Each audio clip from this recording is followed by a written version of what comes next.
کہ معاف کرنے میں 1 منٹ لگتا ہے، لیکن غم سارے کے سارے لمبے عرصے تک کے ختم ہو جاتے ہیں. ایک طویل عرصے تک کا ٹینشن ختم، ایک لمبے عرصے تک کی مینٹلٹی جو مائنڈ جو ڈسٹرب تھا نا وہ ختم. اور جہاں آپ نے یہ 1 منٹ جو معافی کا کام ہے یہ نہیں کیا تو میں یہ سمجھتا ہوں کئی مہینوں تک کی نیندیں آپ کی برباد ہوں گی، آپ کا چین ختم ہو جائے گا، آپ غم کے شکار رہیں گے. اللہ پر ایمان لانے کے بعد کون سا عمل اللہ کو سب سے زیادہ پسند ہے؟ آقا کریم صلی اللہ علیہ وسلم ارشاد فرماتے ہیں احب الاعمال بعد الایمان باللہ ادخال السرور فی قلب المسلم.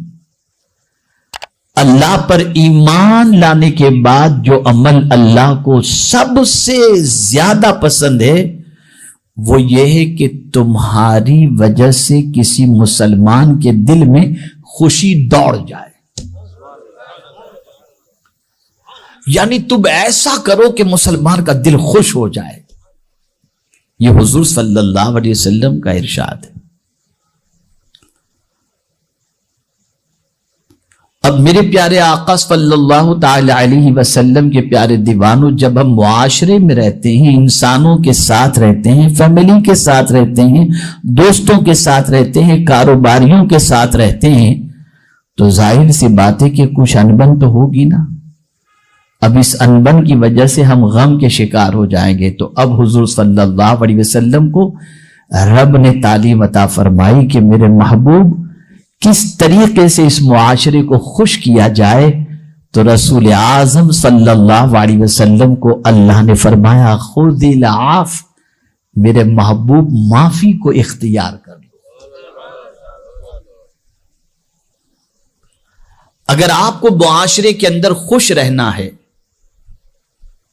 تو اس کا پہلا دستور یہ ہے کہ فرگیونیس، معافی کے اصول کو اپناؤ.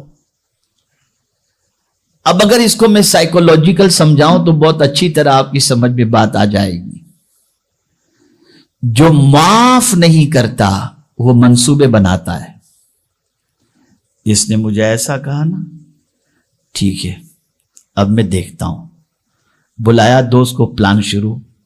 اب وہ پلان بناتا رہے گا، رات کو کروٹیں لیتا رہے گا، پریشان رہے گا، نیند نہیں آئے گی، سوچتا رہے گا اس کو کیسے گراؤں، اس کو کیسے ذلیل کروں، اس کو کیسے رسوا کروں، اس کو کیسے سبق سکھاؤں. اب یہ پلان بناتا رہے گا. اسی پلان میں اس کی زندگی غم میں ڈوب جائے گی. اس کی رات کی نیند ختم ہو گئی. ریونج کے جذبے کی بنیاد پر اس کی مینٹلٹی ایسی ہو گئی کہ وہ رات کو چین کی نیند نہیں سو رہا. پلان بناتا ہے اس کو کیسے گرایا جائے، کیسے ذلیل کیا جائے، کیسے رسوا کیا جائے. اس نے مجھے اس طریقے سے کہا، میں دیکھ لوں گا. یہ ساری چیزیں اس کے ذہن میں آتی ہیں. قربان میرے رب کی عظمت پر اور اس کے پیارے حبیب صلی اللہ علیہ وسلم کی عظمت پر کہ معافی کو اختیار کرنے کا حکم اللہ عز و جل نے اپنے محبوب صلی اللہ علیہ وسلم کو عطا فرما کر یہ رسول اعظم کی سنت بنا دیا کہ معاف کرنا میرے محبوب کی بھی سنت ہے اور میری بھی سنت ہے. اب سائیکولوجیکل اس کا بینیفٹ میں آپ کو بتاؤں کہ معاف کرنے میں 1 منٹ لگتا ہے، لیکن غم سارے کے سارے لمبے عرصے تک کے ختم ہو جاتے ہیں. ایک طویل عرصے تک کا ٹینشن ختم، ایک لمبے عرصے تک کی مینٹلٹی جو مائنڈ جو ڈسٹرب تھا نا وہ ختم. اور جہاں آپ نے یہ 1 منٹ جو معافی کا کام ہے یہ نہیں کیا تو میں یہ سمجھتا ہوں کئی مہینوں تک کی نیندیں آپ کی برباد ہوں گی، آپ کا چین ختم ہو جائے گا، آپ غم کے شکار رہیں گے، ٹینشن میں رہیں گے. لیکن جیسے ہی آپ نے معاف کر دیا آپ کے قلب کو اللہ عز و جل نے راحت عطا فرما دی. یہاں ایک اور خاص بات عرض کر دوں کہ معاف کمزور بندہ نہیں کرتا، طاقت والا بندہ معاف کرتا ہے. اور معاف کرنا یہ کمزوری کی علامت نہیں ہے، بلکہ معاف کرنا یہ بہادری کی علامت ہے. یہ بہادری کی علامت ہے. کبھی انسان کے دل و دماغ میں شیطان وسوسے ڈالتا ہے، ارے تجھے یہ بزدل سمجھے گا، ارے تجھے یہ کمزور سمجھے گا. معاف کیا کہتا ہے؟ چھوڑنا نہیں اس کو. معاف کرے گا تو تیری ویلیو گھٹ جائے گی. یہ سب شیطانی ہتھ کنڈے ہیں، شیطانی وسوسے ہیں. میرے آقا صلی اللہ علیہ وسلم ارشاد فرماتے ہیں، صدقہ دینے سے مال کم نہیں ہوتا اور معاف کرنے سے عزت کم نہیں ہوتی. معاف کرنے سے عزت کم. آپ زندگی میں کبھی اس کو دیکھ لیجئے گا. میں اس کو ایک چھوٹی سی مثال کے ذریعے سمجھاؤں تو بات سمجھ میں آئے گی. ہمارا مزاج کتنا خراب ہے میں آپ کو بتاؤں. ہم اگر بائک والے ہیں نا اور ہماری بائک جا رہی ہوگی، بیچ میں کوئی سائیکل والا آ جائے گا نا تو ہم غصے میں آ جائے گا، بیچ میں کہاں سے آ گیا. لیکن اگر مرسیڈیز والا آئے گا تو غصہ نہیں آئے گا، کیونکہ اس کا اسٹیٹس ہم سے اونچا ہے. ہم خود سائڈ کنارے پہ گاڑی بائک سائڈ میں کر دیں گے، اس کو جانے کے راستہ دے دیں گے. غریب کا بچہ بیچ میں آ گیا، غصے میں آ گئے. اور مالدار کا بچہ تھوڑا بھینگا بھی ہوگا نا، ارے بیٹا سائڈ پہ ہو جاؤ. یہ مزاج. اے رسول اعظم صلی اللہ تعالی علیہ وسلم کے دیوانوں، یہ بات اچھی طریقے سے ذہن میں رکھو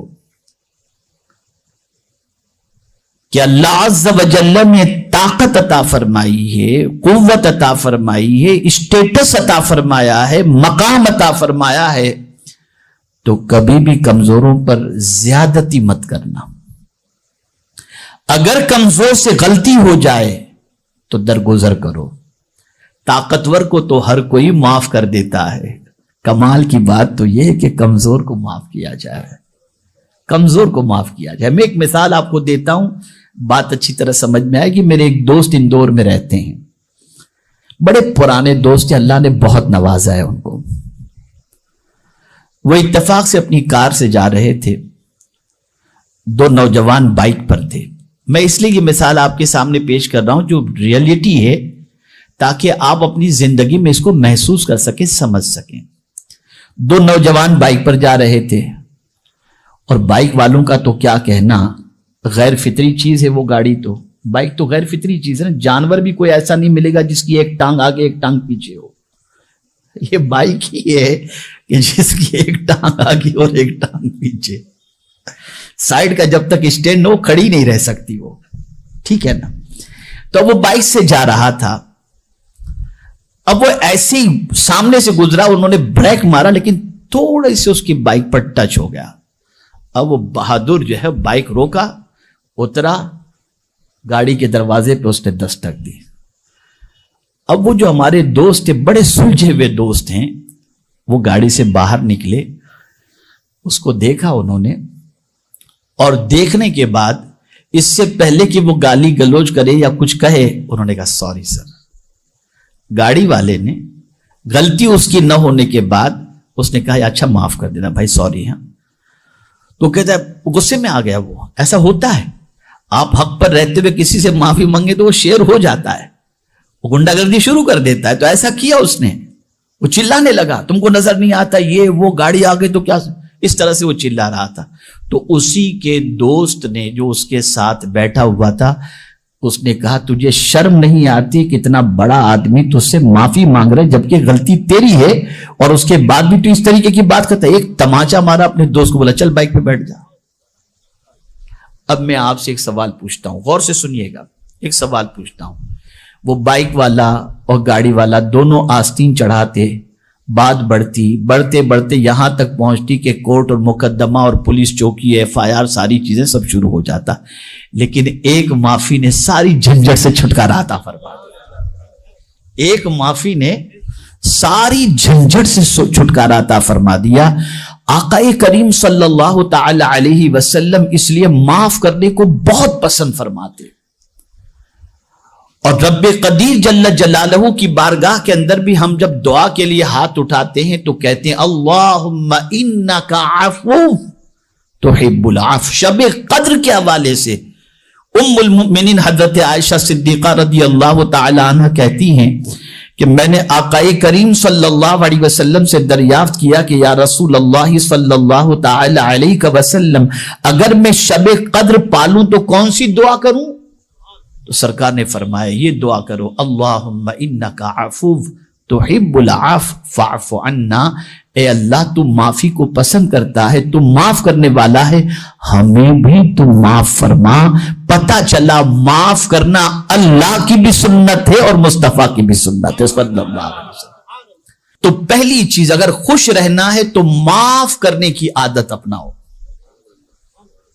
چھوٹوں کو بھی معاف کرو اور بڑوں سے معافی مانگنے کی عادت بناؤ، تمہاری زندگی میں خوشیاں ہی خوشیاں رہیں گی، سکون ہی سکون رہے گا، ایسی خوشی کہ میں کیا بتاؤں۔ دیکھیے نا، کبھی کبھی میاں بیوی میں جھگڑا ہوتا ہے، بیوی معافی مانگتی ہے، شوہر معاف نہیں کرتا، اور معاف نہ کرنے کی بنیاد پر بات آگے بڑھ جاتی ہے، شیطان ورغلاتا ہے، پھر اس کے بعد رشتے ختم ہو جاتے ہیں۔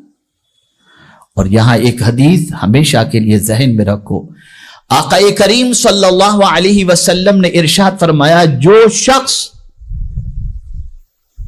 معافی مانگے، کسی سے معافی مانگے اور وہ شخص اسے معاف نہ کرے تو آقا کریم صلی اللہ علیہ وسلم فرماتے ہیں وہ کل بروز قیامت میرے حوض کوثر پر نہ آئے۔